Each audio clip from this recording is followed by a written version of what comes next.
So now it's again a great joy and an honor for me to introduce our next keynote speaker. He is the man behind the series Red Riding and Southcliffe for Channel 4, amongst others. And of course, he's been working a lot with Terry Gilliam for films like Tideland. And I know I'm supposed to be neutral, but one of my favorite films of all time, Fear and Loathing in Las Vegas. Of course, I'm talking about the screenwriter Toni Grisoni.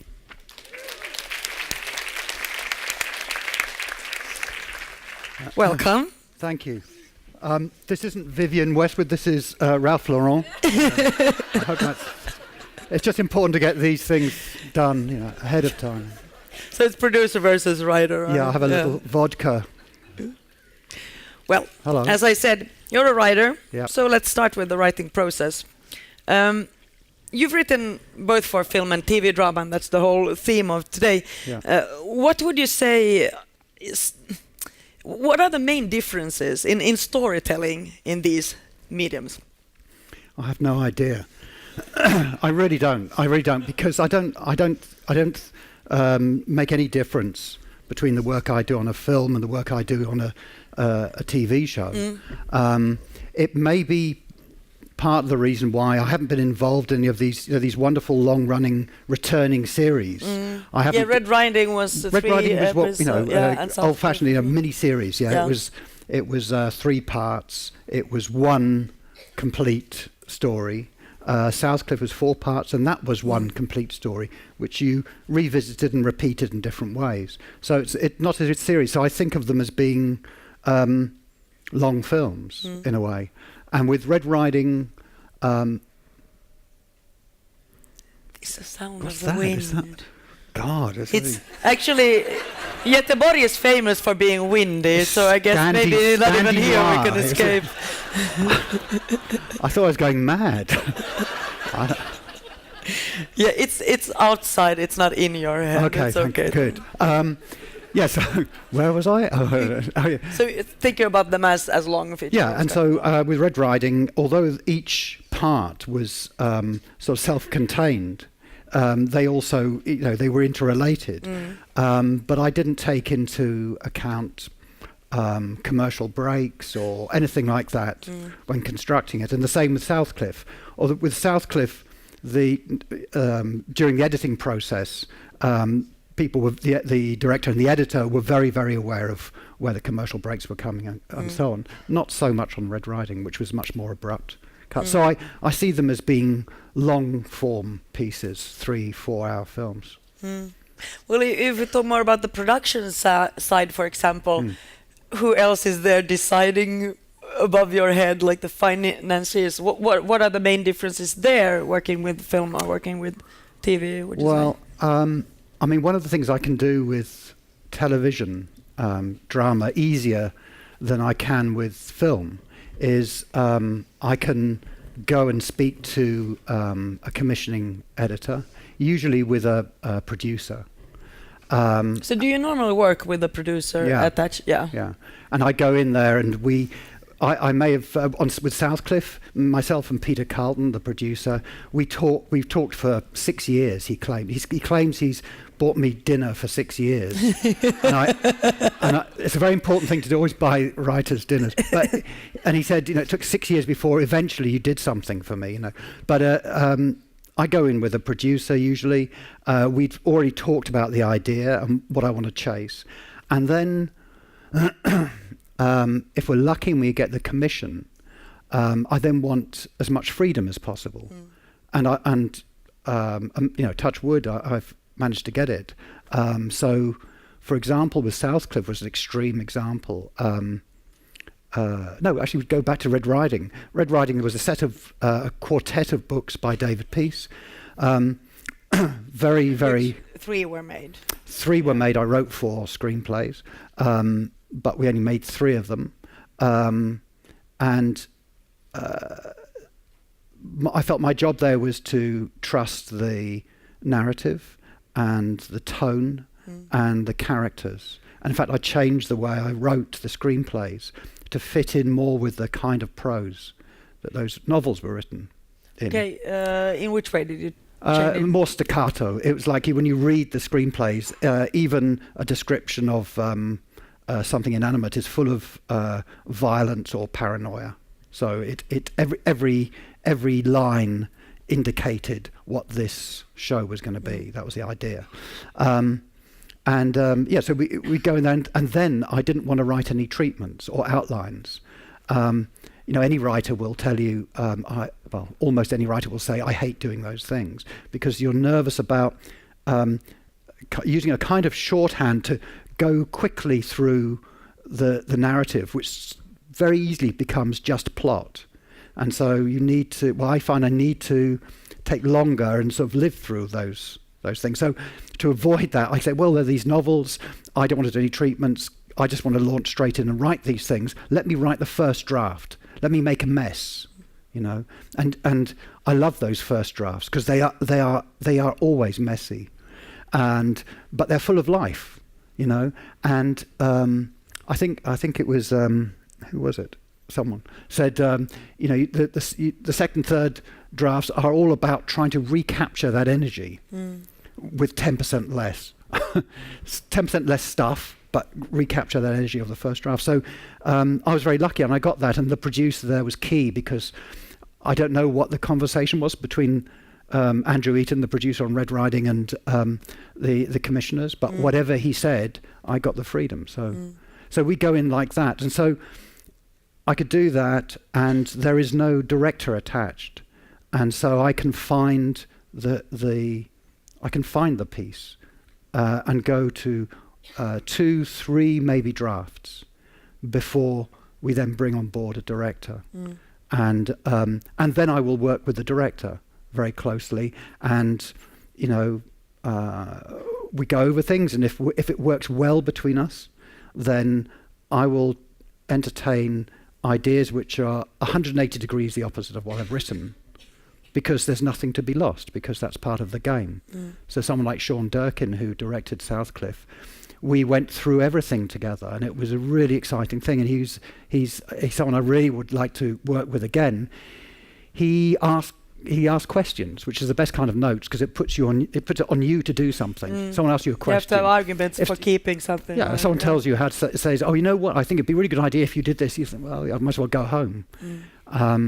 So that's the format I prefer, and it's exactly the same way as I prefer to work on a feature film, but it's a more difficult thing to do. And I guess there's often the director is attached, and it's the director working. Well, it's more difficult on a feature film, because that package tends to be a director who is, and I know the word was used earlier, that the obscene word auteur. So forgive me. I thought we were through that, and it was just old-fashioned vanity. But apparently it's back. So, and not only is it back, it's also back in TV. No, yeah, but now the writers are the auteurs. No, it's a social act, and of course I'm a screenwriter. Of course I'm against the auteur theory, but it plays a role. It's very good for marketing. You create a label or a franchise. Brilliant idea. But the rest of it is just vanity. But the thing is, what we do is far more interesting than one sad little person's psychology. I really think it is. And one of the things that's beautiful about TV is this powerful relationship between the makers and the audience. It's so strong in these TV shows. It's so strong. It's a beautiful thing. And I get very excited about the idea of an audience keying into a drama and kind of playing a part of it to such a powerful degree that you're on the bus or the tram or the tube or whatever the next day, and that's what people are talking about. I think it's really exciting. And of course that's the whole theme of today, but so do you agree that TV is the new film, and how is this affecting your work? For example, like what kind of offers are you getting? I mean, what kind of offers? Well, a lot of offers at the moment are A-list feature film directors who want to make a feature, and their mothers who want to make a TV series. And a lot of the offers are all they need is a script. And then. No, but I mean, in the panel there were some words raised about independent film kind of dying out, and I mean that's the genre you worked a lot with. For example, with Terry. Yeah, I don't know. I mean, I remember the British TV of the 60s and 70s. And in fact, my first job was working as a runner on some of those BBC programs, which were dramas. There was a whole thread, which was the Wednesday play, Play for Today, Play of the Month, and so on. And these dramas were almost full length. Oh. So these dramas were almost full length dramas, and it was amazing because in its heyday, those dramas were, there were questions asked in the Houses of Parliament every other week. There were people wanting to ban them. That's a sure sign you were doing something good. They were. This is terrible because I don't know if it was something produced by a producer like Toni Garnett. Using a documentary filter to tell a drama was very unsettling at the time, or too much sex, too much violence, all those words. And it was a very, very exciting time. And these dramas were incredibly challenging. You watched them and you knew you were going to be upset. And that was fantastic. So I kind of crave that kind of drama. I mean, I'm a sucker for, Candy Floss. I'm one of those people who will get the box set and watch them all, binging and watch it all in one go, and then go to sleep while watching and wake up and think, what episode am I on? I don't know. I better go back, and I'll do all of that kind of thing. It's fine, but I also want to be challenged in some way, and I see some of those television dramas from the 60s and 70s were to me like what I guess has been called, indie cinema in some way. And I do wonder whether it's possible to do that kind of drama on television. It's tricky because, because those things are going to upset, because you are going to be disturbed by them, because they might ask political questions, social questions, whatever. They might just challenge the sort of status quo. And you don't think that's around in TV drama? I think it can be. I think we need to do a lot of it. And the question is, are people like Netflix, was mentioned earlier, are they going to be up for backing that kind of drama? And the other thing is that, people say, "Oh, Tony, do you watch Scandi?" Well, yeah, I've watched some of the main ones and so on. And the things that impressed me were how, I got really excited about the landscape in a lot of those shows. But especially, I like the fact they were unapologetic, that they were so powerfully indigenous, and that was one of the reasons why other people, why we watch them. What is this world? They seem to be like us. They're similar. They've got 2 arms and 2 legs, and they walk around, but there's something slightly different about it. It was. And we'll find out tonight if it's. No, they look friendly. So let's talk a little bit about Red Riding. Yeah. We have a clip, so maybe we should watch the clip if there's someone that hasn't seen it, so we get like a feel for it. Is that the trailer for the series? It's the trailer, yeah. Okay, so you want to introduce it, someone? Yes, this is a trailer for Red Riding trilogy.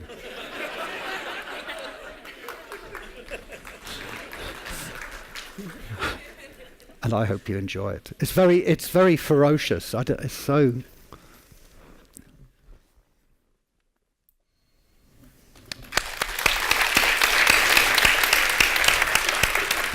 It's a little comedy.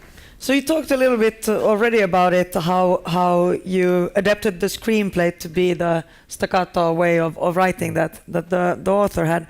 Do you do any other kind of research, or is it just it's the books and that's it, or is something around it? Because of course this is period piece. Yeah, when I started, it's a period piece, but fortunately I was alive in that period, so I didn't have to do much research. But when I started, I thought I'd get in touch with the West Yorkshire police, who figure very largely in this, but they wouldn't.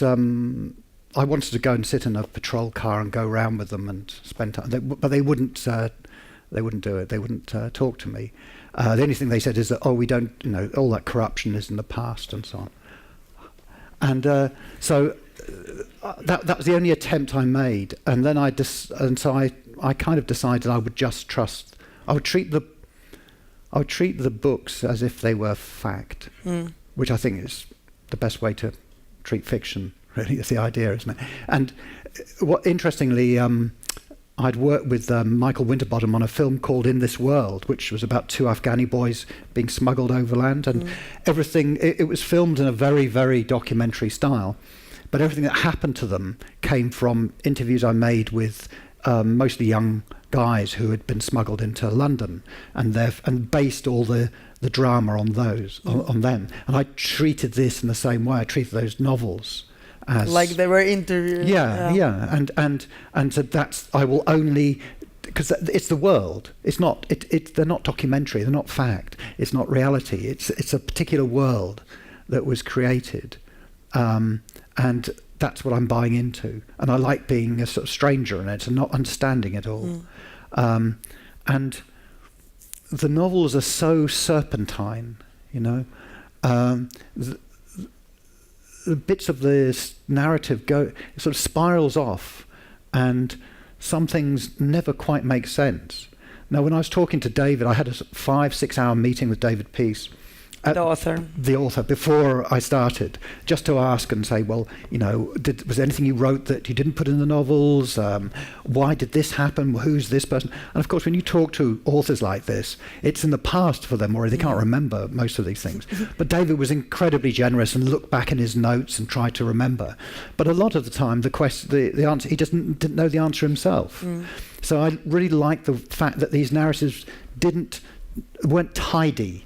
They didn't tidily add up all the time, and I think that's something that there's a big danger of making everything very polished, you know, and neat. And particularly with this show, it was good because it gave you felt a bit like a kid without any power, where things were happening off stage, things were happening behind your back, things were happening in another room that you couldn't completely understand, and that seemed to be very much a part of these dramas. I can't remember your question. Let's go on to Southcliffe, which you did after that, and that's not based on a book, but that's based on reality. I mean, it was the way you researched and did that. It's special. Maybe you can tell us about the process of the it was writing. It's a really exciting way to work. As I say, myself and Peter Carlton, the producer, were on a train to France to go and I can't remember what we were doing. I think he'd been speaking to some producers, and I was going to go there and talk to them about my idea of how to work on the show. Anyway, on the train there, it became really clear that I didn't really want to do this job at all. I wasn't interested in it, but I wanted to do something about grief and death. And this was another project. No, this is Southcliffe. Yeah, this. We were on the train. Yeah, you were on the train for another project. Yeah, okay, totally. Let's just make it clear. Yeah, sorry, I was misunderstood. So I flashed back, and then I wanted to do something about grief and death, and also the idea. It wasn't a whodunit, but it was about the fallout. So it was about, in a way, it's also about how when someone close to you dies, the sense of them is so powerfully with you, kind of forever. So it was the sense of that as well. So that's one thing. I also wanted to set it in an English market town called Faversham, which is an hour and a half from London by train, where it's somewhere you can go and you're not in London. London feels like a million years away. And it's got a very strong sense of itself. And I wanted to set it there. It's right on the coast. It's got salt marshes. You know, you're not sure where the sea ends and where the land ends and the sea starts. So it's got that feel to it there. And the other thing I wanted to do was I wanted to interview people and ask them to tell me about their experience of having lost someone very close to them very suddenly. And then I wanted to base all the drama on those interviews. So when Peter and I went to Channel 4, I didn't know if it was 3, 4 or 5 parts. The only reason we said 5 parts was because we became insatiably, wanted power. So we thought, we have a whole week would be us, And so I didn't know it was 3, 4, 5 parts. I didn't know what happened. I knew there would be a shooting spree because it's complicated. It complicates the drama because you've got someone from within the community killing other people within that community, and everyone wants to know why, and you can never know why. So I knew that happened. I knew that it would involve different families of different people, but I didn't know what else happened because I needed to have these interviews. And they commissioned me on the basis of that. That's pretty brave. That's amazing. That's amazing. I mean, I hope they don't regret it. Should we watch the trailer and then we can continue talking about it? So it's the Southcliffe.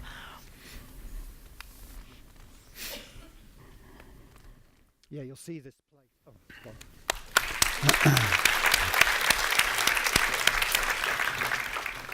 I can just say that it's available on HBO Nordic if someone wants to check it out. So there are 2 aspects that I want to discuss: the nonlinear structure in the series and the violence. But we're going to start with the nonlinear structure, and maybe there are people here that haven't seen it. So if we talk more on a general level, what do you think there is to gain to use a nonlinear structure in a screenplay? Well, it's weird. Do you remember a film, Don't Look Now? I remember watching that movie when it came out, and in the 70s, right? In the 70s, yeah. And it's the horror film in Venice, and this person Donald Sutherland and Nicholas Roeg directed, and that uses that's very cut up, that drama, and it seemed to be. It seemed to me, especially with analog film, a really obvious thing to do. I'm surprised there's not more experiment with. For me as a young film festival goer, I was blown away by Pulp Fiction. Yeah, and I mean that was in '95. So yeah, and and Tarantino's a big exponent of that. It's very playful. One of the things it does, it engages you as an audience big time because you play a role. You are being encouraged to watch things out of sequence and to piece them together. And it encourages you to make interesting connections between character, between event, and so on. And it's a way of engaging. I find it really, really exciting. So that was one reason for doing it. The other was to do with the notion of ghost, which, as I was saying before, is the idea of to see to see someone killed and then to see them alive and not know if it was a flashback or a wish fulfillment. And the two become, I wrote scenes so that you could read them either way. And then the other thing was I watched a Spanish movie called The Hours of the Day. Any Spanish speaker? Los Horas del Dia or something, I can't remember. And The Hours of the Day. And it was about a young man who was psychotic, and it was very uninflected. But you knew that there was something really wrong with this guy. And you especially knew that after he killed someone. And then you watch him, and he was folding sweaters. And I thought I could watch him fold those sweaters for a long time because I know what he is. And so I with Southcliffe, originally I wrote Stephen Morton as the young man who goes on the shooting spree. And the very first draft, the first scene, has him shoot his mum. But I moved it and made it the end of the first episode eventually. I thought it was a little too brutal. But the idea was that I knew that once that happened, when you flash back, you can see him doing an odd job, repairing a radiator, a sink, going and collecting someone in a car, anything, and you watch him so carefully because you have this other knowledge. So those were some of the reasons for that playfulness. And then it became very exciting about repeating a scene from a slightly different viewpoint, you know. So you repeat a scene with different knowledge from a slightly different viewpoint and so on. And it's funny is that when Andy mentioned this idea of what they call novelistic approach, it's not just to do with longevity. It's not just to do with, you know, following a character for hours and hours. I think it can also be novelistic in terms of how you read in the wider sense of the word. So the more you are being, because when you read a book, you go back over pieces. You read it at your own pace, don't you? And so on. When you're watching something that's a TV show or a movie, you're not in control of it in the same way. You can pause and reverse, but if you experience it as most of these things are designed, you sit and you watch it. But by cutting up, I think you can become more active as an audience, and that excites me as a maker. So when it came out, you got some criticism about the violence, and this is my interpretation. It's because it's so psychological. I mean, you see so much violence in action movies without it affecting at all. But here it feels very close, at least for me as a viewer when I was looking at it. But what do you think? In what ways is violence something useful in a screenplay?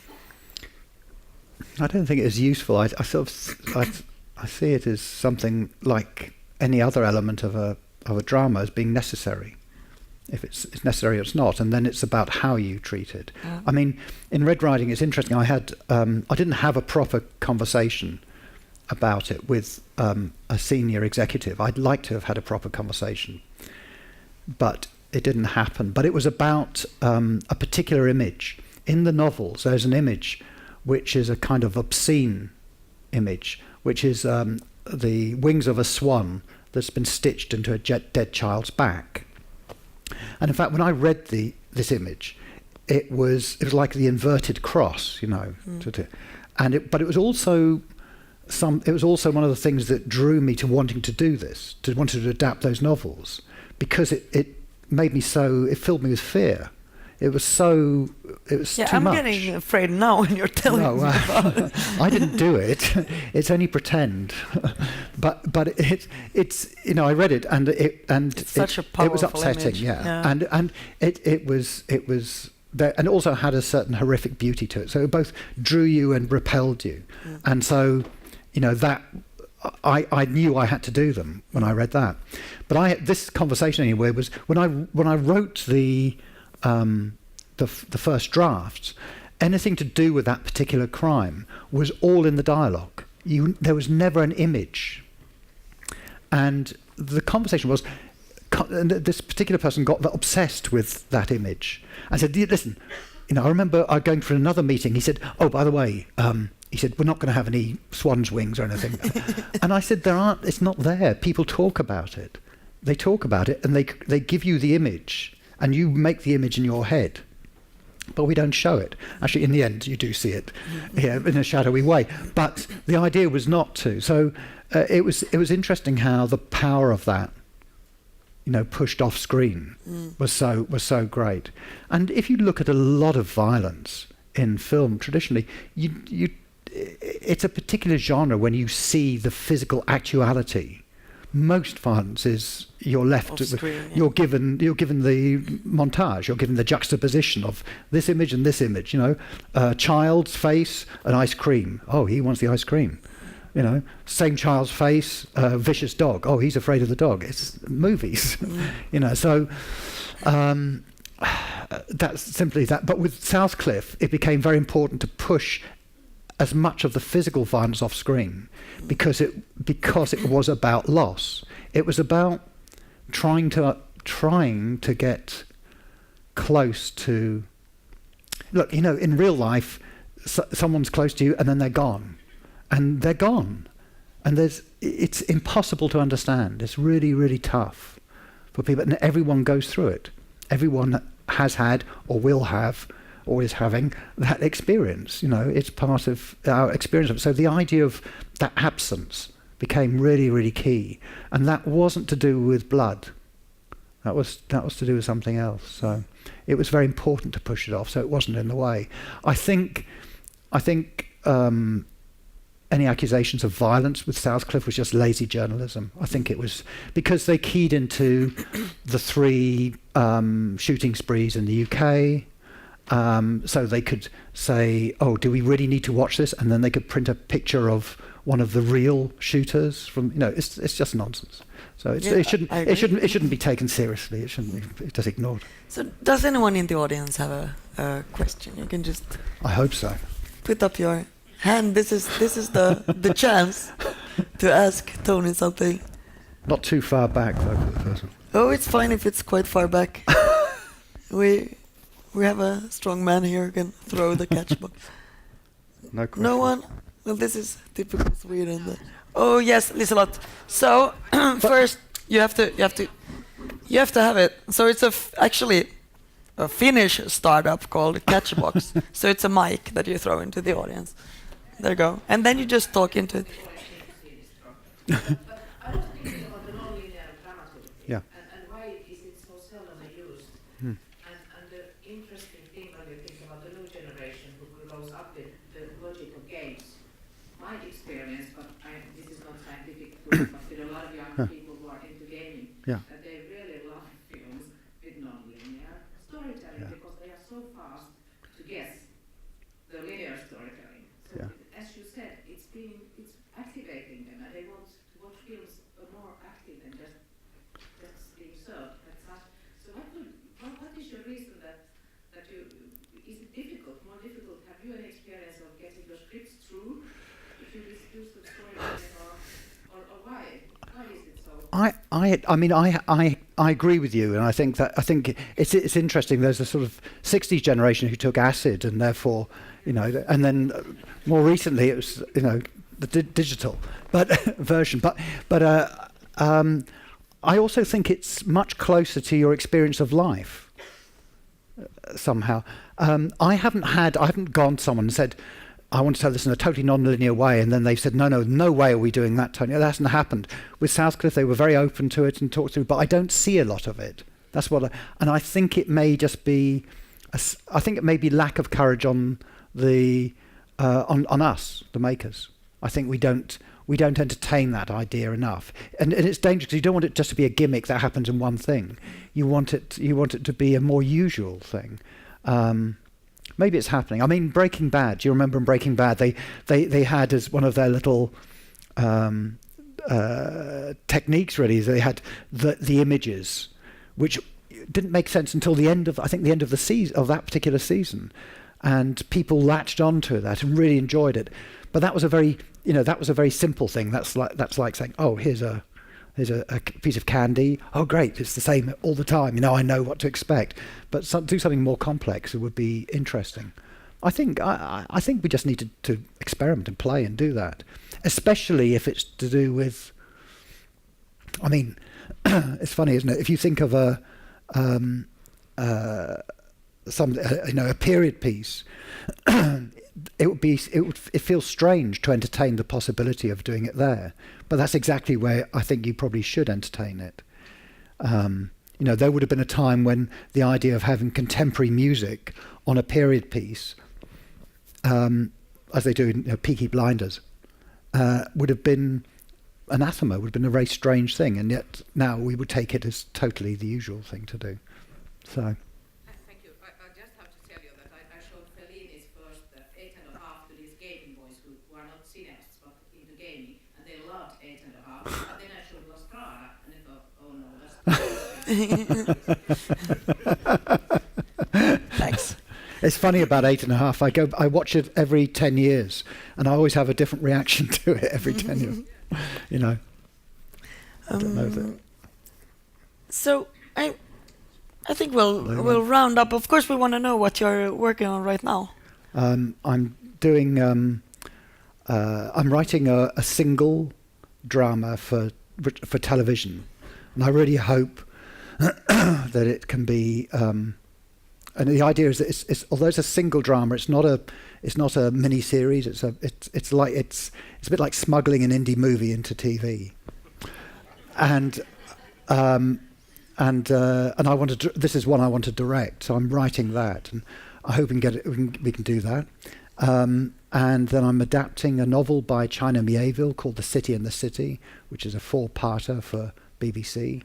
And then I've also been playing with Paolo Sorrentino in Rome, doing some stuff. Interesting. And that's feature or TV? No. Of course, TV. It's TV. Everyone's doing TV. Cool. Well, thanks a lot for coming, Toni. Thank you.